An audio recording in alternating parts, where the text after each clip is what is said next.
आजानुलम्बितं भुजौ कनकवदातौ संकीर्तनैकपितरौ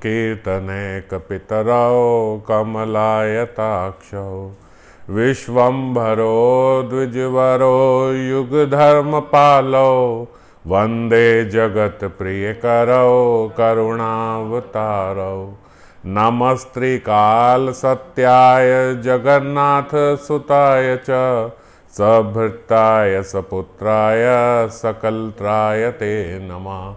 ॐ अज्ञानतिमिरन्धस्य ज्ञानाञ्जनशलाकया चक्षुरुन्मीलितं येन तस्मै श्रीकृष्णाय नमः।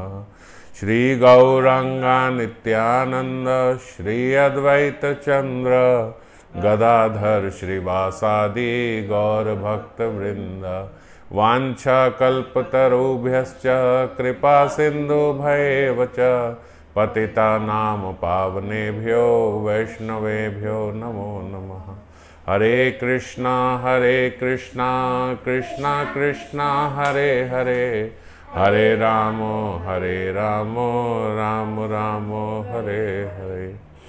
तो हमने पिछली बारी महाप्रभु के प्रथम प्रेमावेश के बारे में सुना और किस प्रकार महाप्रभु हा कृष्ण हा कृष्ण हा कृष्ण हा कृष्ण करते करते पछाड़े खा के कभी इधर गिरते कभी उधर गिरते महाप्रभु को अति विरह उत्पन्न हुआ। महाप्रभु के भीतर श्री कृष्ण के चरणों को देखकर, श्री कृष्ण के चरण चिन्ह देखकर, उनके चरण चिन्ह देखकर मानो उनके भीतर का जो गोपी भाव था, जो राधा भाव था, वो उदय हो गया।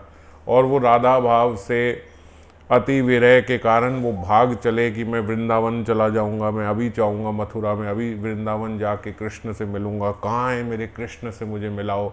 ये प्रेम की अवस्था और ये सबसे उच्च प्रेम की अवस्था, क्योंकि राधा भाव है उनके भीतर।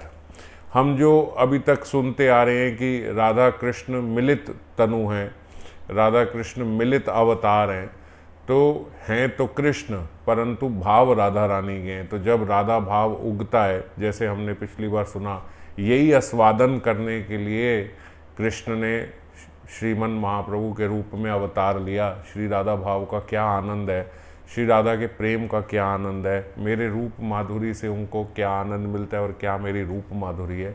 इन्हीं सब वांछाओं से महाप्रभु अवतरित हुए थे और अब वो वांछाएं मानो अब पूर्ण हो रही हैं। अब ये एक अलग उनके भीतर भाव आया। जैसे अभी तक पहले विद्या विलास था और अब महाप्रभु के भीतर अब राधा भाव से उत्पन्न हुआ विरह। हालांकि ये अभी थोड़ी सी झलक ही है और मुख्य रूप से तो फिर गंभीरा लीला में विरह की सारी लीला है, जो अंत में महाप्रभु की गंभीरा लीला है। तो खैर, जैसे ही उन्होंने चरण दर्शन किए, हाँ कृष्ण करते हुए गए, आगे गए, आकाशवाणी हुई। वो आकाशवाणी में मानो देवताओं ने आके उन्हें ये बोला कि आप हले की स्वतंत्र हैं, लेकिन तब भी अभी आप लीला का अतिक्रमण ना करें। आपने अभी तो सबको संकीर्तन और प्रेम दान देना है इस जगत को, तो आप अभी ना जाएं, उचित समय नहीं है, आप बाद में वृंदावन जाएं। थोड़ी देर बाद वहाँ सारे छात्र पहुँच गए महाप्रभु के। उन्होंने महाप्रभु को देखा, बड़े परेशान हुए, बहुत दुखी हुए। हालांकि किसी को आप ऐसे ना समझो कि किसी के भीतर प्रेम आ जाए तो उसकी कैसी अवस्था हो जाती है। नहीं तो एक साधारण जीव को सुनने में एक ऐसा इंप्रेशन आता है कि प्रेम ऐसा होता है क्या ये प्रेम है, क्या इसके लिए हम साधना कर रहे हैं। ये तो बड़ा ऐसे लगता है जैसे बड़ा दुखद अवस्था है ये तो हम क्या इस दुख में जाने के लिए हम कर रहे हैं। ऐसा नहीं है, ये है तो बहुत सुखद। मतलब जो विरह की वेदना है, इसको अभी तो मैं पूरा आपको समझा नहीं पाऊंगा, नहीं तो बहुत डीप हो जाएगा अभी से ही, ये आगे जाके आएगा। विरह एक बहुत सुखद अवस्था है, बहुत सुखद अवस्था है, पर हम क्योंकि अभी जो देख रहे हैं वो एक संसारिक व्यक्ति की दृष्टि से उनको देख रहे हैं। तो जब संसारिक व्यक्ति की दृष्टि से देखते हैं तो ऐसा दिखता है कि अब ये व्यक्ति इस संसार का नहीं रहा। तो जब हम ये देखते हैं कि ये व्यक्ति इस संसार का नहीं रहा, तब हमारे भीतर वो दुखद अवस्था आती है। तब ऐसे लगता है कि this situation is not very good and this is not to be achieved, क्योंकि वो तो हमारा रहा ही नहीं, वो तो चला गया। तो समझ गए। तो बिल्कुल ऐसे हमें बड़ा दुखी लगता है क्योंकि हम संसारिक जीव के हिसाब से सोच रहे हैं। और क्यों विरह की अवस्था सुखद है? क्योंकि जो विरह में है, जब जो विरह में होता है, जैसे किशोरी जी विरह में है, अब विरह में हालांकि अभी कृष्ण वृंदावन में ही है, ये तब की बात बता रहा हूँ, कृष्ण वृंदावन में ही है, किशोरी जी अपने घर से निकली उनसे मिलने के लिए, ठाकुर जी से मिलने के लिए। अब रास्ते में चलती हैं तो एक तमाल वृक्ष दिखा। तमाल वृक्ष काले रंग का वृक्ष होता है। जैसे ही तमाल वृक्ष दिखा, ललिता को बोला, ए ललिते, ए देख कन्हैया आ गया, ये देख कन्हैया। अब वहां एक तमाल वृक्ष नहीं है, वहां 4, 5, 6, 7 इकट्ठे कई सारे तमाल वृक्ष हैं। वो बोल रहे, ए ललिते, ये देख छलिया, कभी इधर खड़ा हो रहा है, कभी इधर खड़ा हो रहा है, कभी यहाँ जा रहा है, देख अपने कितने रूप बना रहा है, देख हमारे साथ कैसे छल कर रहा है, ये देखिए यहाँ पे भी छल करने लग गया, ये यहाँ पे भी अपने ऐश्वर्य दिखाने लग गया, वृंदावन में भी इतने सारे रूप हमारे को दिखा रहा है, जा मैं इससे बात नहीं करती। मान में चली गई किशोरी जी, मान में चली गई। अब जब गोविंद जी आए मिलने, मान में है, वो बात नहीं कर रही, मैं आपसे बात नहीं करूंगी, आप दिखाते हो। ये तो जब विरह होता है तो पूरा जगत कृष्णमय दिखता है। थोड़ी आगे कई बार होता है, उनको लगा ये कृष्ण है, ललिता सखी विशाखा सखी समझाती है, राधे ये कृष्ण नहीं है, ये तमाल वृक्ष है, तुम जाके देखो, हाथ लगा के देखो, स्पर्श किया, आहा ये तो वृक्ष है एकदम से। क्योंकि हम ये अगर देखें तो हम ये कई बारी पिक्चरों में देखते हैं, मूवीज में देखते हैं हम ऐसे, कि जिससे प्यार हो जाता है तो देखते हैं कि जब भी किसी को देखते हैं तो ऐसे लगता है वही आ रहा है ना। तो ये कहाँ से ये सारा लिया गया है? अब आप इन बातों को अब समझना शुरू करोगे अगर माधुर्य लीला को देखोगे, कि जितनी भी रोमांटिक चीजें इस जगत में हैं उन सबकी उत्पत्ति इन लीला से ही हुई है। जितने भी पुराने जमाने के जो कवि थे वो रासलीला से, भगवान की, किशोरी जी की और राधा रानी की लीलाओं से ही उन्होंने ये माधुर्य निकाला है। ये जो रोमांटिक मूवीज निकाली हैं, ये सब निकाला है, ये सब वहीं से, उत्पत्ति वहीं से हुई है। और कई सारे कवि भ्रष्ट भी हो गए, नरकगामी भी हो गए, क्योंकि उन्होंने किशोरी जी की और गोविंद की लीला को एक मानवीय लीला समझा, एक मटेरियलिस्टिक व्यक्ति समझा उनको, और वैसे समझ के अलग अलग टीका दी, अलग अलग शास्त्र नहीं बनाए, अलग अलग किताबें लिख दी, क्योंकि उन्होंने उनको भगवान नहीं जाना, और भगवान ना जान के एक अलग अलग टीकाओं में एक मनुष्य की तरह उनको समझ के और उसी भाव से उनकी लीलाओं का चित्रण किया। तो जबकि ये कोई मनुष्य की लीला ही नहीं, ये दिव्य है। अब ऐसे ही बोला जाता है कि जब विरह होता है तो विरह की जो स्थिति होती है, जब मिलन है तो एक कृष्ण है, आपका मिलन हुआ, आप जानते हो हाँ ये एक कृष्ण है। जब विरह है तो पूरा जगत कृष्णमय है, जहां देखो वहां कृष्ण, जहां देखो वहां कृष्ण, जहां देखो वहां कृष्ण। और जब मिलन है, सामने ही बैठे हैं तो हमें पता है ना हमारे साथ बैठे हैं, तो वो अवस्था ही नहीं आती कि हमें उधर भी कृष्ण दिखे, इधर भी कृष्ण दिखे, क्योंकि कृष्ण तो ये बैठे हैं। और जब हमारा विरह हुआ तो अभी लगता है देखो यहाँ से आ गए, देखो वहां से आ गए, देखो यहाँ से आ गए। जैसे हम किसी का इंतजार करते हैं, तो जब इंतजार कर रहे होते हैं तो कोई भी हॉर्न बजता है तो ऐसे लगता है देखो शायद आ गया, कोई भी गेट खुला तो ऐसे लगता है देखो आ गए, है ना। तो ऐसे ही ये विरह जो है हमारा सांसारिक व्यक्तियों के लिए अगर है तो वो दुखमय होता है, कई बारी दुखद होता है, वो इतना सुखद नहीं होता। हालांकि जब इंतजार करते हैं तो इंतजार के पल तब अच्छे लगते हैं जब मिलन हो जाए। पर यहाँ पे क्या है कि इंतजार मिलन के अधीन नहीं है।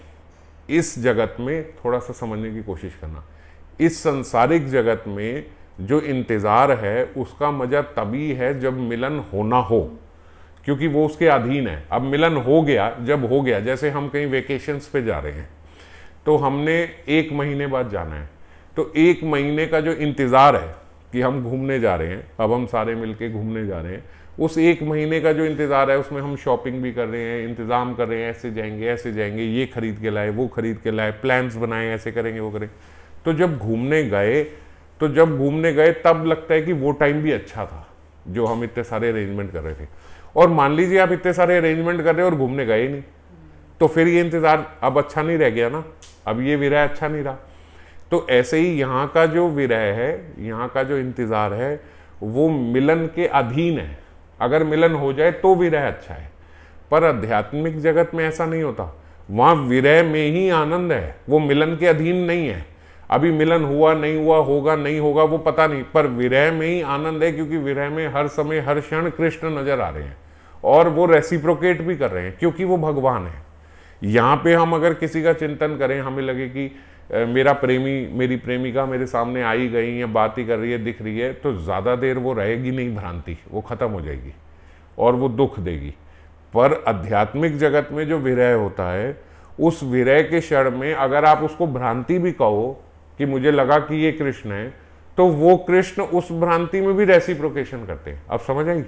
तो इसीलिए वहाँ का विरह आनंदमय होता है। अभी हम जो थोड़ी सी लीला ठाकुर जी की सुनेंगे, अभी हम जो थोड़ी महाप्रभु की लीला सुनेंगे, तो उसमें ऐसे लगेगा, मैं ये सारी बात इसलिए एक्सप्लेन कर रहा हूँ कि आपके अंदर एक गलत इंप्रेशन ना आ जाए कि ये क्या हो गया, पहले तो इतने मजे आते थे नवदीप में, हम सुनते थे, इतने वो किसी को छेड़ाखानी कर रहे हैं, ऐसे कर रहे हैं, वैसे कर रहे हैं, वो सब खत्म हो गया, तो ये क्या हुआ, ये क्या ऐसा प्रेम मिल गया कि भाई इसमें तो अब मजे ही हमारे खत्म हो गए। ऐसा नहीं है। अब दिव्य आनंद होगा। अब जब संकीर्तन फैलेगा तो संकीर्तन का महा आनंद होगा। अभी तो वो आनंद आया ही नहीं, अभी वो कुछ भी नहीं था। पर अभी जो अब ट्रांसफॉर्मेशन होनी है, जो वो कीर्तन आनंद मानेंगे, वो ट्रांसफॉर्मेशन का जो समय है, वो ये प्रेम का समय है, जिसमें हमें लग रहा है कि ये क्या हो गया। जैसे कल महाप्रभु का जब हमने सुना कि इतनी वेदना में वो गिर रहे हैं, उनकी आंखों से अश्रु के साथ खून भी बह रहा है, उनके नाक से खून बह रहा है। अब अवस्था कैसी हो गई है कि बाल बिल्कुल खुले से, अजीब से, जो इतने सुंदर बालों में तेल लगा करता था, इत्र लगा करता था, वो सारे बाल अब धूल से धूसरित हैं, बिल्कुल ऐसे से हो गए। और जो उनका पीताम्बर है वो भी सारा धूल में रहता है, क्योंकि बार बार लेट जाते हैं, बार बार पछाड़े मार मार के गिरते हैं, कृष्ण कहाँ हैं, कृष्ण कहाँ हैं। और कैसी सी अवस्था हो गई। तो ऐसे अवस्था लगता है कि बड़ी दयनीय अवस्था हो गई, ये तो कैसा हो गया। ये थोड़ी हम महाप्रभु को ऐसा थोड़ी देखना चाहते थे। ये ट्रांसफॉर्मेशन है। अभी उनके भीतर जो प्रेम आ रहा है, भीतर की अवस्था इसमें इंपॉर्टेंट है। बाहर से सांसारिक दृष्टि से लगता है कि ये दयनीय अवस्था है, पर ये बड़ी उच्चतम अवस्था है। ये बड़ी उच्चतम, ये जो बोलते हैं ना, जो बावरा हुआ उसको वो आनंद पता है, बावरे होने का क्या आनंद होता है। तो हम लोग अभी उसको समझ नहीं पा रहे।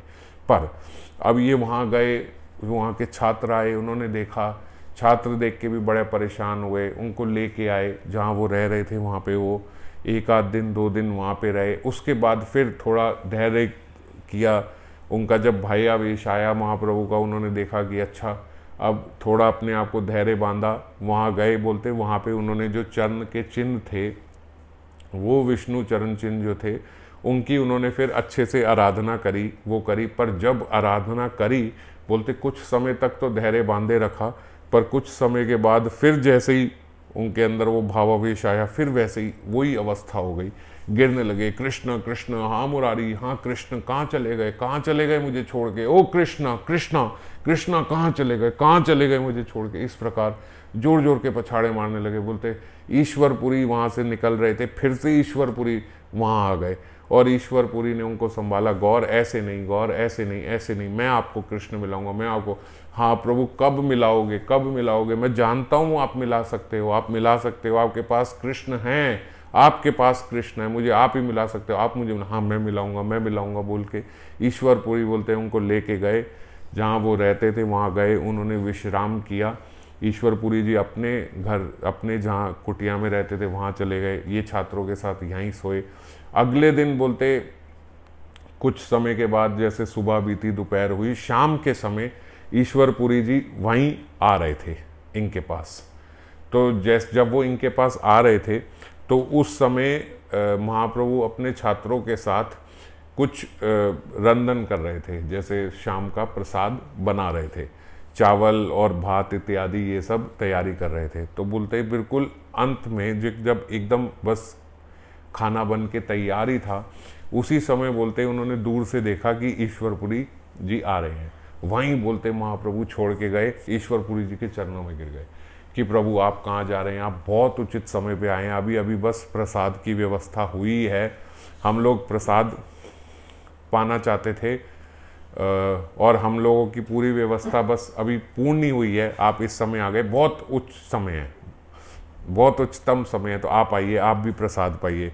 तो उन्होंने बोलते जैसे हंसते हुए उन्होंने बोला कि मैं तो लगता है बिल्कुल सही समय पे आ गया है ना गौर, एकदम सही समय पे आया, प्रसाद एकदम व्यवस्था हुई हुई थी। हाँ हाँ आइए ना, भिक्षा लीजिए, आप ही के लिए था। महाप्रभु ने बोला कि अरे नहीं, मैं तो ऐसे ही मजाक कर रहा था, मैं अभी जा रहा हूँ, आप प्रसाद पाइए, हम लोग बाद में फिर कभी मिलेंगे, फिर मिलते हैं, कल मिलते हैं, ऐसे मिलते हैं। तो महाप्रभु ने बोला कि नहीं, ऐसा नहीं है, आप, ये कोई मेरा प्रसाद थोड़ी है, प्रसाद तो आपके लिए ही है, मैं तो ऐसे समझिए कि बस आप ही के लिए ये रंधन कर रहा था, आप ही के लिए बना रहा था, मैं तो बनाने वाला हूँ, प्रसाद तो शायद ये बनी आप ही के लिए रहा था। बड़े आदर पूर्वक हट करने लगे कि नहीं नहीं नहीं नहीं, मैं आपको जाने नहीं दूंगा, आज आप प्रसाद हमारे यहाँ ही पाएंगे, मेरे साथ ही पाएंगे। बोलते वो उनके साथ बैठे, तो उन्होंने, ईश्वरपुरी जी ने उन्हें कहा कि अच्छा, आप प्रसाद तो अपने लिए बना रहे थे, लो आप ऐसा कीजिए, आप अपने लिए भी प्रसाद और बना लीजिए और फिर हम इसको पाते हैं। तो बोलते महाप्रभु ने जैसे ही बनाने को लगे तो ईश्वरपुरी जी ने कहा अरे इतना सारा प्रसाद है, क्योंकि प्रसाद तो वहाँ सारे छात्र थे, सब थे। ईश्वरपुरी जी ने कहा अरे इतना सारा प्रसाद है, आप और क्यों बनाएंगे, हम इसी में से भाग कर लेंगे, हम बैठते हैं यहाँ पे, दोनों मिल के प्रसाद पाते हैं। तो बोलते जैसे ही वो पाने लगे प्रसाद, तो इन्होंने, महाप्रभु ने बोला कि प्रभु मैं आपके बाद पाऊंगा। बोलते क्यों? बोलते आप सन्यासी हैं, मैं गृहस्थ हूँ, तो आप भिक्षा कीजिए, पहले आप पाइए, जब आप पालेंगे तो जो शेष बचेगा वो मैं पालूंगा। इस प्रकार से बोलते अब जब वो पाने बैठे और महाप्रभु परोसने के लिए लगे और उनसे कथा कुछ ना कुछ वार्ता सुनते रहे कृष्ण की। अब वार्ता चलते चलते चलते बोलते जब ठाकुर जी किसी को परोस रहे हो तो कोई कैसे ही उस आनंद को छोड़ सकता है। बोले ठाकुर जी प्रेम से परोसे जा रहे। ईश्वरपुरी जी जो महाविरक्त हैं वो बोलते आज प्रसाद पाए जा रहे और वो गौर उन्हें परोसे जा रहे, परोसते बोलते सारा प्रसाद ईश्वरपुरी जी ने पा लिया। जब सारा प्रसाद खत्म हो गया तो गौर बोले प्रभु अब मैं अपने लिए थोड़ी रसोई कर लेता हूँ। तो ईश्वरपुरी ने बोला अच्छा सारा प्रसाद हम खा गए। तो उन्होंने बोलते रसोई करी, तो रसोई क्या करी? बोलते जैसे आज महालक्ष्मी जी ने आके रसोई उनके लिए बनाई दी, क्योंकि जैसे ही वो बनाने के हुए तो बोले उस समय जैसे ही होता है ना, एक पता ही नहीं लगा, उन्हें पता ही नहीं लगा कि प्रसाद तो सारा वापस बन चुका है जितनी देर में बनाने गए, क्योंकि वो बनाने गए और 1 सेकंड में प्रसाद पूरा बन गया।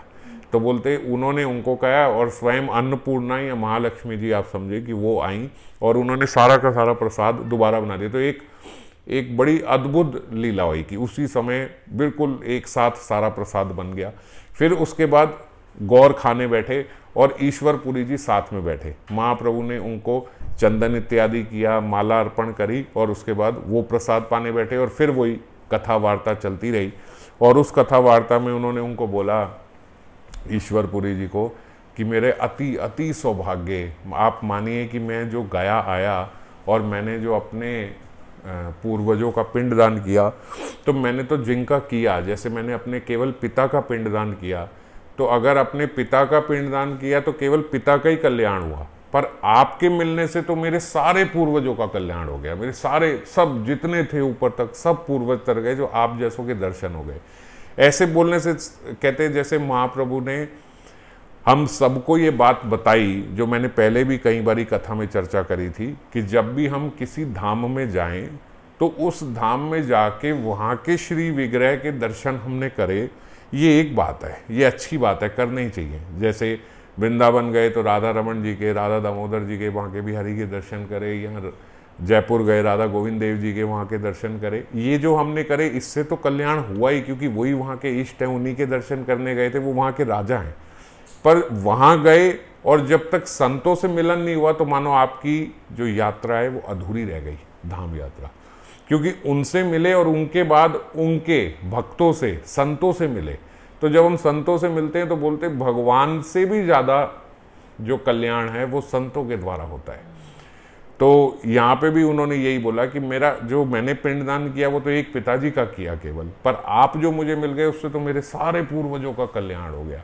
तो उन्होंने बोला नहीं ऐसा नहीं है गौर, आप ऐसा बोलते हो, आप ऐसे कीर्ति बनाते हो हमारी, असल बात तो ये है कि मैं सच बताऊं तो जिस दिन से मैंने आपको देखा है मुझे ऐसे लगता है कि आप जैसे ईश्वर का ही एक अंश हो, और या फिर मैं ये बात भी गलत बोल रहा हूँ कि आप ईश्वर का एक अंश हो, ऐसा लगता है कि मानो ईश्वर आपका एक अंश है।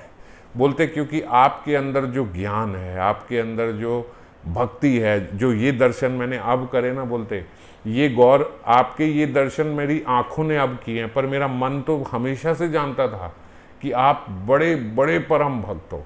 और जिस प्रकार से आपका जो ज्ञान है, जैसे आपकी व्याकरण है, जो आपने समझ, ये साधारण जीव की हो ही नहीं सकती। मैं आपको अच्छे से जानता हूँ, आप ऐसे ना बोले। तो बोलते महाप्रभु ने बोला आप मेरी वंचना कर रहे हो, आप ऐसे ना कीजिए।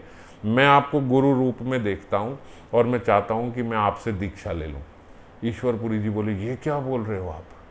मैं तो बहुत अज्ञानी हूँ आपके सामने, मैं तो अपने आप को कुछ समझता ही नहीं हूँ। आपका तो इतना ज्ञान है, आप तो इतने ऊपर हो। आप बोले, आप महाप्रभु नहीं बोलते, उनके चरण पकड़ लिए, बोले आप ऐसी मेरी वंचना ना कीजिए। मुझे बोल के आपने नहीं देनी, आप मना करो, लेकिन आप ऐसे मत बोलो। ये आपका मना करने का जो स्टाइल है ना, ये ठीक नहीं है। आप ऐसे ऐसे बोल के, अब ऐसा है ना, आपने किसी को अगर मान लो ना देनी हो, आप तो बहुत बड़े व्यक्ति हो, आप तो बहुत बड़े व्यक्ति हो, नहीं तो आप बड़े उससे हुए। तो उन्होंने बोला आप ऐसे छूट रहे हो मेरे से, मुझे ये कह के, क्योंकि आप भी शायद ऐसा जानते हो या ऐसा समझते हो कि ये एक अहंकारी बालक है, आपने नवद्वीप में ऐसा देखा और सुना होगा, इसीलिए आप मेरी वांछना करो। बोले नहीं, ऐसा नहीं है, मैं आपको बहुत अच्छे से जानता हूँ, ऐसा नहीं है। तो बोले आप मुझे दीक्षा दो, दीक्षा दो। बोलते महाप्रभु उनसे बड़े प्रेम में, ऐसे नहीं कि आप ऐसे नहीं सोचना कि हम जाएं, हम भी किसी से संत से हट करने लगे, ऐसे कैसे नहीं, दो दो दो दो, ऐसे नहीं, प्रेम से वार्तालाप कर रहे हैं कि नहीं मैं आपका शिष्य हूँ। क्योंकि वहाँ तो वो उनको शिष्य ही नहीं मान रहे, वो तो कह रहे आप तो बहुत ऊपर हो। बोले नहीं, मैं आपका शिष्य हूँ और मैं आपसे दीक्षा लेना चाहता हूँ, क्योंकि मैं जानता हूँ आप ही मुझे कृष्ण दे सकते हो, आप मुझे कृष्ण दान कर सकते हो। अच्छा, तो ईश्वरपुरी ने बोलते जैसे उन्हें अंत में बोला कि ठीक है ठाकुर जी, ठीक है महाप्रभु, ठीक है गौर, ऐसा है कि मैं जानता हूँ आप कौन हो, पर अगर अब आप मान नहीं रहे हो तो ठीक है, शायद यही लीला होगी। और अगर यहाँ पे मेरा रोल गुरु का है तो मैं वो रोल भी प्ले कर दूंगा, पर मैं मानता हूँ, मैं जानता हूँ कि ये केवल आपकी लीला का एक रोल है।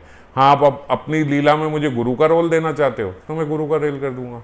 मैं तो आप जो कहो मैं वो करने को तैयार हूँ, आप जो बोलो मैं वो करने को तैयार हूँ। जब उन्होंने देखा ना कि पहले तो ऐसे लगा कि ये एक रिस्पेक्ट में निमाई बोल रहे हैं कि आप मुझे दीक्षा दीजिए, ये कर दी, तब तक तो वो मना करते रहे।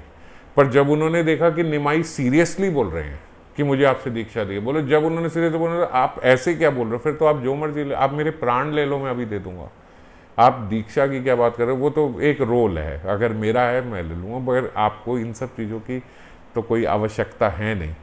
तो उन्होंने ऐसे फिर भी ऐसे ही रहे कि नहीं मैं बालक हूँ, मैं बहुत छोटा हूँ और मुझे बहुत आवश्यकता है। बोलते एक उन्होंने समय निकाला और उस समय को निर्धारित किया, कुछ दिन बाद का था कि ये शुभ मुहूर्त है और इस दिन आप आना और इस दिन आपकी दीक्षा होगी। तो इस लीला से जो अब महाप्रभु उनसे दीक्षा लेंगे, ऐसा बताया गया कि जैसे यहाँ पे महाप्रभु ने एक अपने आचरण से कलयुग में जीवों को समझाया कि जीव की गति बिना दीक्षा के पॉसिबल नहीं है, बिना गुरु धारण किए भजन पॉसिबल नहीं है। अब किस अवस्था तक भी ये महाप्रभु अपने जीवन से दिखा रहे हैं। अभी आप ऐसे मत सोचना कि ये तो भगवान है, ये ऐसे हुआ, ये सब जो कुछ हुआ जिस टाइम पे हुआ, जैसे हो रहा है, जिस उसके क्रिया से, जिस क्रम से हो रहा है, वो हर क्रम से बताने के लिए कुछ हो रहा है। ये क्रम पहले भी आ सकता था जब ईश्वरपुरी नवद्वीप में आए थे, ये एक बड़ी ध्यान करने की बात है। ईश्वरपुरी नवद्वीप में आए, महाप्रभु से मिले, उस समय क्यों नहीं दीक्षा हुई, अब जब ये गया है तब क्यों दीक्षा हुई, इसका भी एक बड़ा महत्व है। इस बात के पीछे भी एक राज है, वो ये कि महाप्रभु यहाँ पे ये दर्शाना चाहते हैं, ये बताना चाहते हैं कलयुग में कि इस अवस्था तक भी जीव पहुंच जाए अपने भजन से कि वो कृष्ण के पीछे ऐसा बावरा हो जाए या किशोरी जी के पीछे ऐसा बावरा हो जाए कि और कुछ नजर ही नहीं आता। जैसे उनकी प्रेम उन्मत्त अवस्था हो गई, ऐसे प्रेम उन्मत्त अवस्था भी हो जाए एक शिष्य की, एक साधक की, ऐसे प्रेम उन्मत्त अवस्था भी हो जाए, तब भी उसे ऊपर जाने के लिए, सेवा प्राप्त करने के लिए, संबंध बनाने के लिए गुरु की बड़ी आवश्यकता है। जब गुरु अपने परंपरा में उनको अडॉप्ट करेंगे कि हाँ ये हमारी परंपरा का है, हाँ ये हमारा है, आप भगवान से जो चलती हुई परंपरा आ रही है उनसे जब जुड़ोगे तो सेवा के अधिकारी बनोगे। जब तक उस परंपरा से, संबंध से, परिवार से नहीं जुड़ गए तब तक सेवा के अधिकारी नहीं बने। समझ गए? तो वहां इसलिए नहीं हुई नवद्वीप में क्योंकि वहां ये प्रेम उन्मत्त अवस्था भी आई नहीं थी, और यहाँ पे प्रेम उन्मत्त अवस्था के बाद लेके ये बताया कि अगर इस अवस्था तक भी साधक पहुंच जाए तो भी वो ये ना सोचे कि अब मुझे गुरु की जरूरत नहीं है, मुझे तो साक्षात किशोरी जी के दर्शन होते हैं। ऐसे हमने उदाहरण सुना ही है। हमारे नामदेव जी भी एक उदाहरण है। नामदेव जी को साक्षात भगवान मिलते थे, बड़ा अच्छा उदाहरण बताया। नामदेव जी को साक्षात भगवान आके प्रकट होके बात करते थे, मिलते थे, बोलते थे, लेकिन तब भी उन्होंने उनको बोला कि नहीं, आपको दीक्षा तो लेनी पड़ेगी, अभी आप सच में कच्चे हो, अभी पके नहीं। और हमने ये उदाहरण राधा कुंड में भी सुना कि हमारे बाबा के ही एक शिष्य हैं, उन्होंने खूब नाम लिया, खूब हरि नाम किया। बोलते कहीं वन में बैठ के वृक्ष के नीचे 12 साल हरि नाम किया, और उनके हरि नाम से प्रसन्न होके राधा रानी ने उनको प्रकट होके उनका स्वरूप बता दिया कि आप तो मेरी किंकरी हो, ये आपका स्वरूप है, ये आपका मंजरी स्वरूप है, लेकिन आपको जाके इनसे दीक्षा लेनी होगी। जब आप दीक्षा ग्रहण करोगे तब आप सेवा की अधिकारी बनोगे। तो वो बोलते, वो आए और उन्होंने बाबा को आके बोला कि बाबा मेरे को स्वरूप चाहिए, मेरे को स्वरूप अपना जानना है। तो बोलते, उन्होंने एक टेस्ट करने के लिए ऐसे बोला। तो जब उन्होंने बोला तो बाबा ने बोलते उनको आंख बंद करके बता दिया कि आपको तो किशोरी जी ने आपका स्वरूप बता दिया है, ये तो आपका स्वरूप है। तो वो नतमस्तक हो गए, बोलते आप ही उपयुक्त गुरु है जिनके लिए मेरे को शायद किशोरी जी ने इशारा किया होगा, क्योंकि नाम तो लिया नहीं था। उन्होंने उनको बोला कि आप परंपरा से पहले जाके जुड़िए, दीक्षा लीजिए। तो बोलते आप ही वो हैं, आप मुझे दीक्षा दीजिए। फिर उन्होंने वहाँ से उनसे दीक्षा ली और फिर सदगति और सेवा प्राप्त हुई। समझ गए? तो इस प्रकार से हम इस लीला से और इस लीला से ये देखें कि महाप्रभु ने ये बात को समझाया कि दीक्षा, अच्छा अब किसी की दीक्षा नहीं हुई है तो वो क्या करे, अभी उसकी दीक्षा नहीं हुई है। तो बोलते जब तक दीक्षा नहीं हुई है तब तक भी अपने मन में किन्हीं साधु को जिनके प्रति आपकी श्रद्धा है उनमें अपना गुरु भाव रख के आप अपना भजन कीजिए। पर श्रद्धा होनी बहुत जरूरी है। ऐसा नहीं कि हमारी किसी पे श्रद्धा नहीं है और हम अपना अलग से सोच रहे हैं कि बस मुझे पता है कि ये भजन की प्रणाली है, मैंने कहीं से पता लगा लिया या मैंने 4 साधकों से पूछ लिया कि ऐसे ऐसे करना चाहिए और मैं वैसे वैसे एक व्यक्ति तो हो, एक साधु तो हो कि मेरी इन पे गुरु भाव है, मेरी इन पे गुरु की तरह श्रद्धा है। उस श्रद्धा की तरह चलते जाइए। फिर एक क्रम से जब फिर ठाकुर जी की, किशोरी जी की इच्छा होगी, फिर जब दीक्षा होगी और दीक्षा के बाद आपको वो मिलेगा। तो अभी है तो सही, आप मतलब कहाँ तक भी जा सकते हो अपनी साधना से, पर सेवा प्राप्त नहीं कर सकते ऊपर। सेवा प्राप्त करने के लिए दीक्षा जरूरी है, और वहां तक भी जाने के लिए गुरु भाव रखना और श्रद्धा से करना जरूरी है। आप कहो अच्छा वो तो एक उदाहरण है, उन्होंने तो शायद नहीं रखा होगा किसी में गुरु भाव, जो वन में जाके जैसे कर रहे थे वैसे आप कर नहीं सकते। तो अभी हम जहाँ हैं वहाँ हम किसी एक साधु पे गुरु भाव रख के और उस गुरु निष्ठा से बात मानते हुए अपनी साधना को चलाएं, एंड देन दीक्षा will happen and has to happen. वो तो होगी, फिर दीक्षा होगी। तो खैर महाप्रभु को उन्होंने बोला कि ठीक है, अगर आप कहते हो, अगर आप मेरे को इस रोल में चाहते हो तो ठीक है, मैं आपको ज़रूर दीक्षा दूंगा। बोलते कुछ समय बाद वो दिन आया जब उनकी दीक्षा होनी थी, तो उन्होंने उनको 10 अक्षर मंत्र जो गोपीजन वल्लभ आए हम लोग करते हैं, वो उन्होंने उनको दीक्षा का मंत्र दिया। दीक्षा का मंत्र देते हुए जैसे ही वो दीक्षा का मंत्र देते हुए उसमें कृष्ण आया, अब दीक्षा पूरी हो गई थी, जो पूरा एक दीक्षा की प्रोसेस है वो पूरा हो गया था। जैसे ही उसमें फिर कृष्ण मंत्र आया, उन्होंने उनके कान में ये मंत्र बोले और कृष्ण मंत्र बोला, बोलते वैसे ही फिर वो पछाड़े खा के कृष्णा कृष्णा कृष्णा, गुरुजी आप मुझे कृष्णा दिलाओ, आप मुझे कृष्ण दिखाओ, आप मुझे कृष्ण दिखाओ, आप कृष्ण दिखाओ, कृष्ण दिखाओ, चिल्लाने लगे कृष्ण कृष्ण कहाँ है, कृष्ण कहाँ है, कहाँ है कृष्ण, कहाँ है कृष्ण। बोलते कुछ समय के लिए उनके भीतर ये बोलते बोलते बोलते बोलते ही ऐसा भाव आ गया कि मैं कृष्ण हूं, क्योंकि हैं तो कृष्ण ही। बोलते अरे मैं कृष्ण हूं, मैं कृष्ण हूं, मैं ही कृष्ण हूं, मैं ही तो कृष्ण हूं, मैं ही तो कृष्ण हूं, मैं कृष्ण हूं, मैं कृष्ण हूं, बोलते इस प्रकार बोलते बोलते बोलते फिर गोपी भाव आ गया। पर कृष्ण तो मुझे छोड़ के चले गए, वो तो है ही नहीं, वो तो है ही नहीं, वो कहाँ चले गए? अरे कृष्ण अभी तो यहीं थे, अभी तो यहीं थे, कृष्ण यहीं थे, यहीं थे कृष्ण, अभी तो यहीं थे कृष्ण। कहाँ? जोर के भागे, बहुत जोर के भागे, मैं जा रहा हूँ, मैं जा रहा हूँ कृष्ण को ढूंढने। सब सारे छात्र पीछे पीछे पीछे पीछे भागे। अरे गौर रुको रुको रुको, चंद्रशेखर जो थे साथ में वो भी बोले आचार्य दे, अरे रुको रुको गौर, रुको रुको निमाई। ईश्वर पुरी जी भी उनके पीछे पीछे दौड़े, अरे गौर रुको रुको।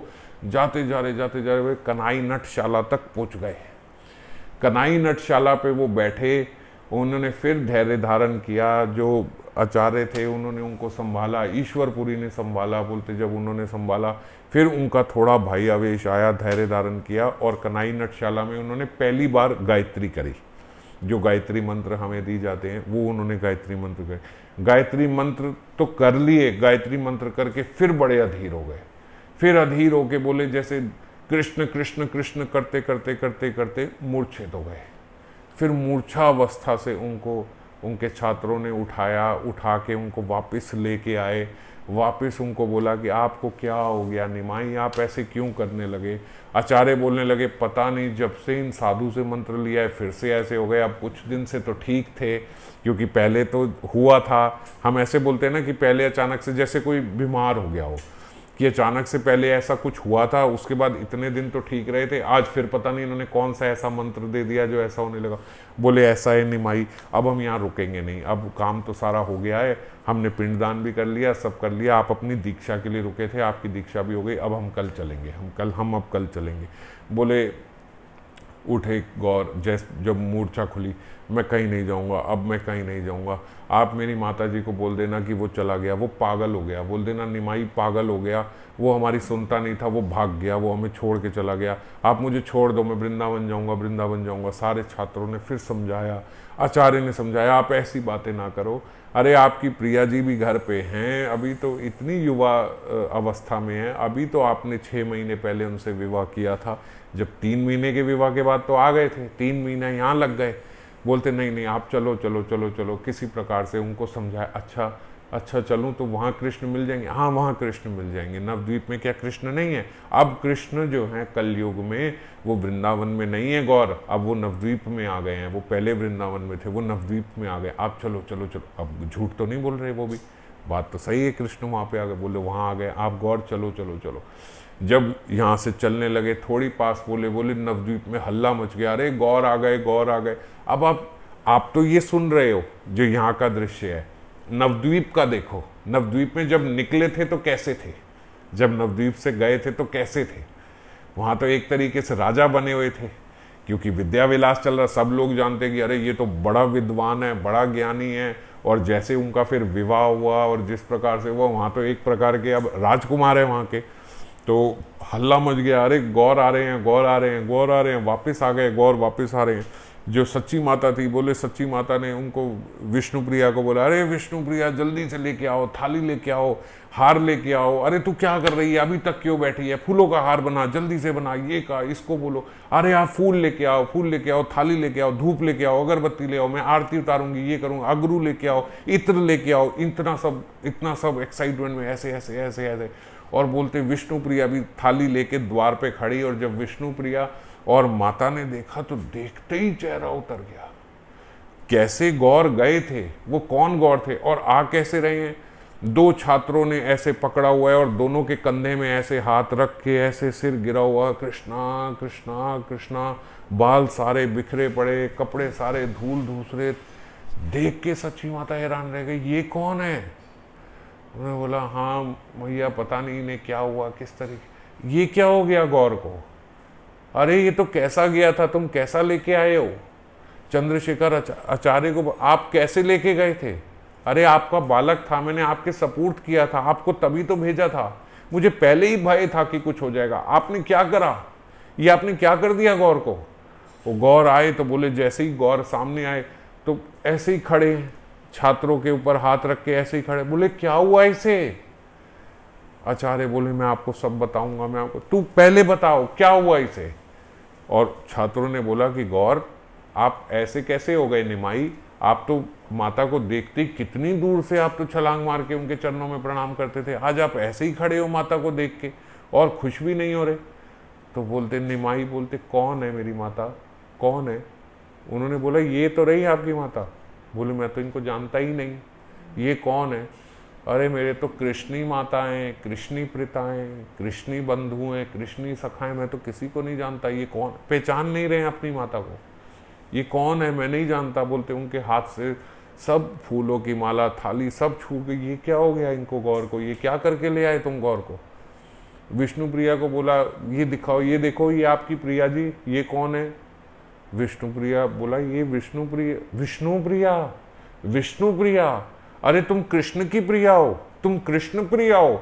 बोले विष्णु प्रिया के चरणों में गिर गए, लाओ मुझे कृष्ण दे दो, आप तो कृष्ण की प्रिया हो, ये आप तो कृष्ण की, ये विष्णु प्रिया है, ये कृष्ण प्रिया है, ये मुझे कृष्ण देंगी, ये मुझे कृष्ण देंगी, मुझे कृष्ण दे दो, कृष्ण दे दो, दे दो मुझे कृष्ण दे दो, दे दो कृष्ण प्रिया, मुझे कृष्ण दे दो। विष्णु प्रिया घबरा गई, ये मेरे चरणों में क्यों गिर रहे हैं? हालत खराब हो गई, ये क्या हो गया गौर को? कैसे गौर गए थे, कैसे गौर आए हैं? माता ने बोला, सच्ची माता ने, आप इन्हें अंदर ले जाओ, विष्णु प्रिया आप इन्हें ले जाओ, आप इन्हें संभालो, आप इन्हें समझाओ, शायद ये कुछ समझ पाए।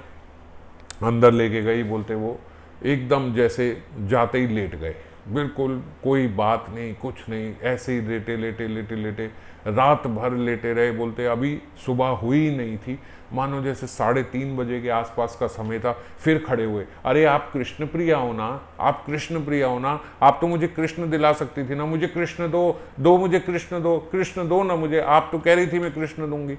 उन्होंने बोला प्रभु आप ऐसी क्यों लीला कर रहे हो, आप ऐसा क्यों नहीं समझ रहे हो?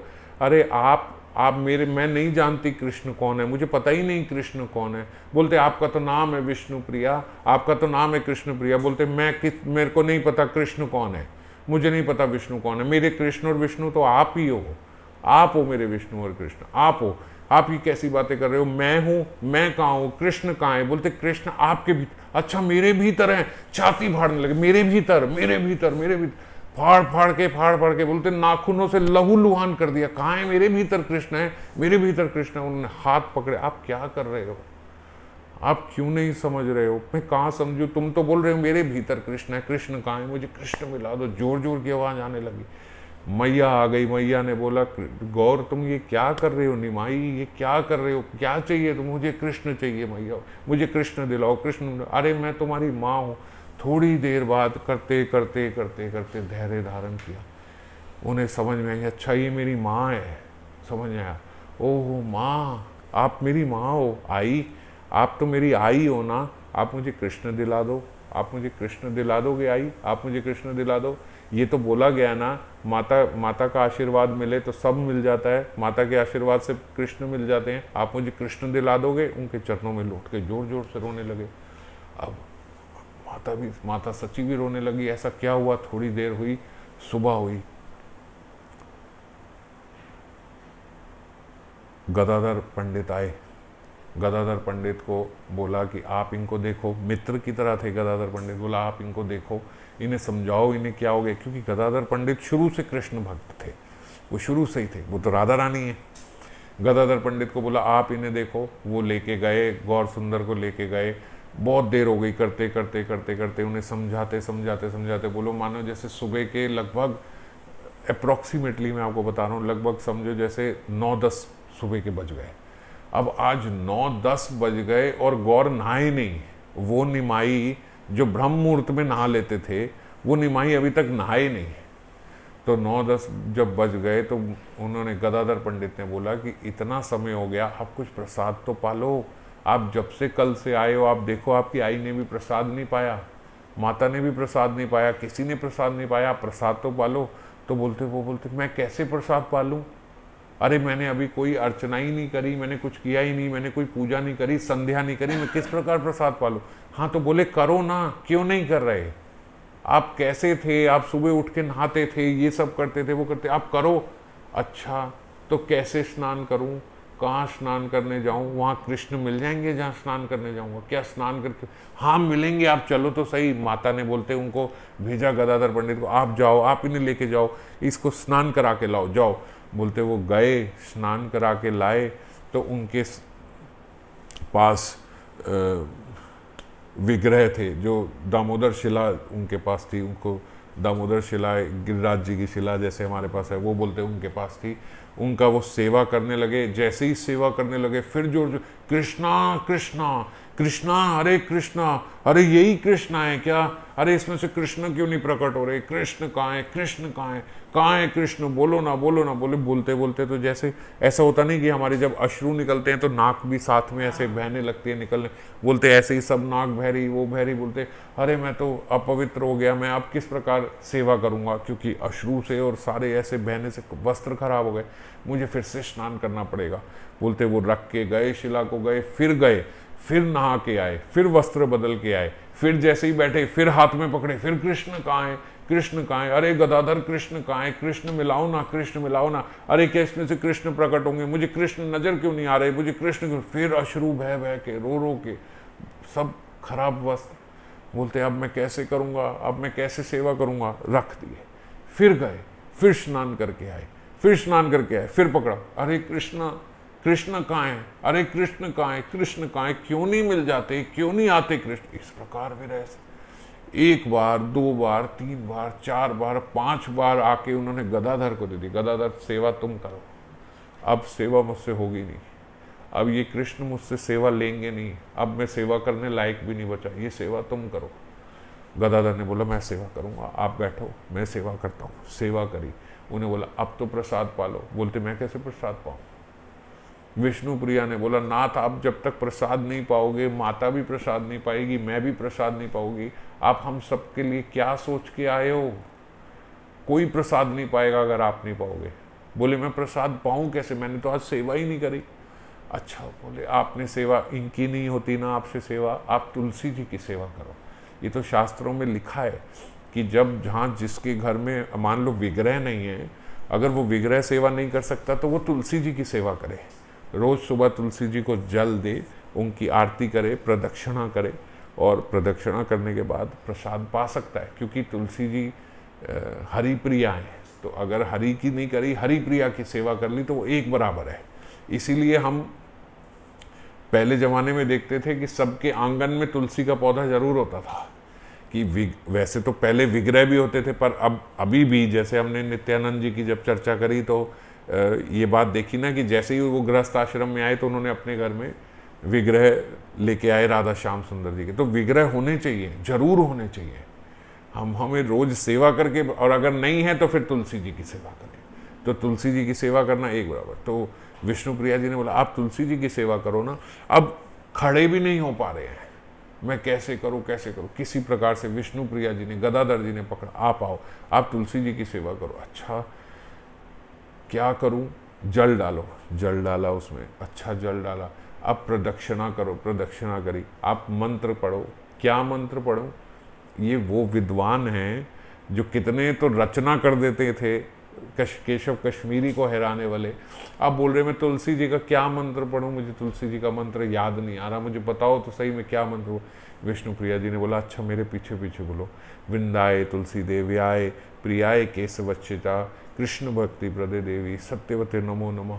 जैसे ही बोला वृंदाए तुलसी देव्याय प्रियाय केशवच्चिता, कृष्ण भक्ति, कृष्ण भक्ति, कृष्ण कृष्ण कृष्ण भक्ति मिल जाएगी, कृष्ण मिल जाएंगे। कहाँ कृष्ण मिल जाएंगे, कहाँ है कृष्ण, कहाँ है। फिर कृष्ण भक्ति आते ही जैसे ही इसमें कृष्ण को उच्चाराया, कृष्णा कृष्ण कृष्ण कृष्ण कहाँ मिलेंगे, कहाँ मिलेंगे, अरे कहाँ चले गए कृष्ण, कहाँ चले गए, अभी तो यहीं थे, वो तो बोल रहे थे, आप तो बोल रहे थे इनकी करने से कृष्ण मिल जाएंगे, आपने तो बोला ये हरि प्रिया है, अरे ये हरि प्रिया है तो ये कृष्ण क्यों नहीं दिला रही, ये क्यों नहीं दिला रही, कृष्ण भक्ति, कृष्ण कृष्ण कहाँ से मिलेंगे। बोलते बोलते बोलते बोलते फिर मूर्छा में चले गए।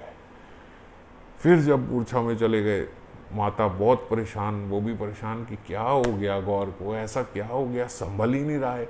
जहाँ कृष्ण नाम आ जाए, जहाँ जैसे कृष्ण सुन ले तो ऐसा होता है। गदाधर पंडित उनको भीतर लेके गए, उनको विश्राम कराया किसी प्रकार से। फिर थोड़ी देर बाद गौर सुंदर को उठाया, निमाई पंडित को शाम हो गई, शाम को उठाया, फिर धैर्य धारण कराया, और फिर धैर्य धारण करा के धीरे धीरे धीरे धीरे उनको प्रसाद पवाया। और उसके बाद बोलते वो फिर वहाँ से अपने और जो शुक्लांबर ब्रह्मचारी इत्यादि थे उनको मिले।